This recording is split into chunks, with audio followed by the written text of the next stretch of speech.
भारत में यूँ तो कई काली मंदिर है और सब मंदिर के कुछ खास अलग अलग महत्व भी है, पर आज आपको जिस मंदिर के बारे में बताने जा रहे हैं यह भी कम महत्वपूर्ण नहीं है, तो बने रहिए इस वीडियो। भारत के कोलकाता में हुगली नदी के तट पर बसा दक्षिणेश्वर काली मंदिर पूरे विश्व में सबसे प्रसिद्ध मंदिरों में से एक है। इतना ही नहीं, भारत के तीर्थ स्थलों में भी दक्षिणेश्वर काली मंदिर को सबसे प्राचीन मंदिर माना जाता है। यह मंदिर 51 शक्तिपीठों में से एक माना जाता है। इस मंदिर के बारे में मान्यता है कि यहाँ माता सती के दाईं पैर की 4 उंगलियां गिरी थी।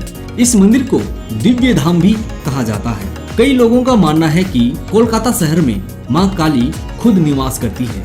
इस मंदिर को बनाने के पीछे एक मान्यता है कि एक समय यहाँ कोलकाता के जान बाजार की जमींदार रानी रासमणी मां काली की बहुत बड़ी भक्त थी। वह नदी के रास्ते काशी के काली मंदिरों में पूजा करने जाया करती थी। एक बार रानी अपने परिजनों और दासियों के साथ काशी में काली मंदिर जाने की तैयारी कर रही थी। तभी एक रात मां काली ने स्वप्न में उन्हें दर्शन दिए और इसी स्थान पर उन्हें माता काली का मंदिर बनाने और उनकी सेवा करने का आदेश दिया। मां काली के आदेश पर रानी रासमणी ने 1847 में यहाँ मंदिर बनवाना शुरू किया और 1855 में यह मंदिर बनकर तैयार हो गया। इस मंदिर की मुख्य देवी भवतारिणी है, जो कि मान्यता अनुसार हिंदू देवी मां काली का ही एक रूप है और इसी की पूजा इस मंदिर में की जाती है। यह मंदिर पूरे 25 एकड़ की भूमि में फैला हुआ है। दक्षिणेश्वर मां काली का मुख्य मंदिर के भीतरी भाग में चांदी से बनाए गए कमल के फूल, जिसके 1000 पंखुड़ियां हैं। इसी कमल फूल पर मां काली शस्त्रों सहित भगवान शिव के ऊपर खड़ी हुई है। इस मंदिर में 12 गुंबद भी है और हर गुंबद में भगवान शिव की 12 प्रतिमाएं स्थापित की गई है। इसके अलावा मंदिर परिसर में अन्य देवी देवताओं के अनेक मंदिर बनाए गए हैं। ऐसा कहा जाता है कि श्री रामकृष्ण परमहंस ने इसी मां काली के मंदिर में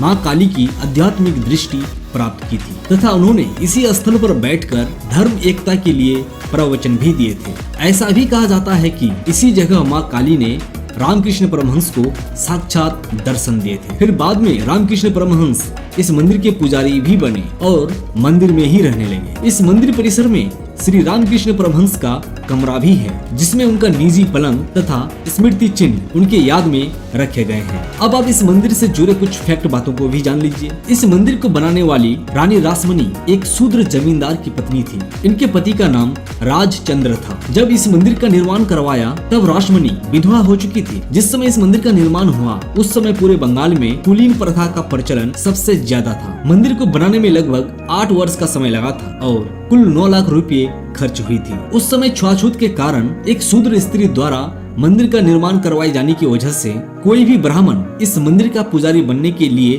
तैयार नहीं हो रहा था। तब जाके रामकृष्ण परमहंस के बड़े भाई ने इस मंदिर का सबसे पहला पुजारी बने थे। रासमणी को पूरे बंगाल में रानी रासमणी कहकर पुकारते थे। हालांकि रानी उनकी कोई औपचारिक पदवी नहीं थी, बल्कि उनके दयालु स्वभाव और गरीबों के प्रति प्रेम की वजह से लोग उन्हें रानी रासमणी कहकर पुकारते थे। रामकृष्ण परमहंस जब इस मंदिर के पुजारी बने तब वे इस मंदिर में सेवा तो करते ही थे, साथ ही साथ वे मां काली के मूर्ति को घंटों तक निहारते रहते थे। कई बार तो वे भूखे प्यासे ही कई घंटों तक मां काली की मूर्ति को निहारते रहते थे और मन ही मन यह सोचते थे कि मां काली उन्हें कब दर्शन देंगी। ऐसी मान्यता है कि कई वर्षों तक घोर तपस्या करने के बावजूद जब मां काली साक्षात दर्शन उन्हें नहीं हो रहे थे तो वे हार कर अपना सिर मां काली के सामने काटने ही वाले थे कि मां काली ने उन्हें रोककर साक्षात दर्शन दिए। मां काली का विशाल रूप देखकर रामकृष्ण परमहंस ऐसी अवस्था में पहुंच गए जहां उन्हें भौतिक जीवन से कोई मोह नहीं रहा। उस दिन के बाद जब तक वे जीवित रहे तब तक मां काली उनके साथ रही। इस मंदिर के प्रांगण में मां काली के अलावा भगवान शिव और कृष्ण के मंदिर भी है। आपको जानकर हैरानी होगी कि यहाँ भगवान कृष्ण के खंडित मूर्ति की पूजा की जाती है। इसके पीछे एक कथा है कि एक बार जन्माष्टमी के समय दोपहर की आरती के पश्चात कृष्ण भगवान को उनके शयन कक्ष में ले जाते समय कृष्ण की मूर्ति जमीन पर गिर गई और मूर्ति का एक पांव टूट गया। सभी लोग इसे अमंगल समझने लगे। तब रानी रासमणी भी काफी चिंतित हुई थी और उन्होंने ब्राह्मणों की एक सभा बुलाई और उनसे विचार विमर्श करने लगा कि इस खंडित मूर्ति का क्या किया जाए। ब्राह्मणों ने सुझाव दिया कि इस खंडित मूर्ति को जल में प्रभावित करके नई मूर्ति की स्थापना की जाए। लेकिन रामकृष्ण परमहंस ने कहा कि इसी खंडित मूर्ति की स्थापना होगी, क्योंकि रामकृष्ण परमहंस का कहना था कि जब घर का कोई सदस्य विकलांग हो जाए तो क्या हम उसे त्याग कर देंगे। इसके बाद से ही यहाँ कृष्ण भगवान की खंडित मूर्ति की पूजा होती चली आ रही है। कोलकाता में स्थित यह मंदिर खुलने का समय सुबह 5:30 बजे से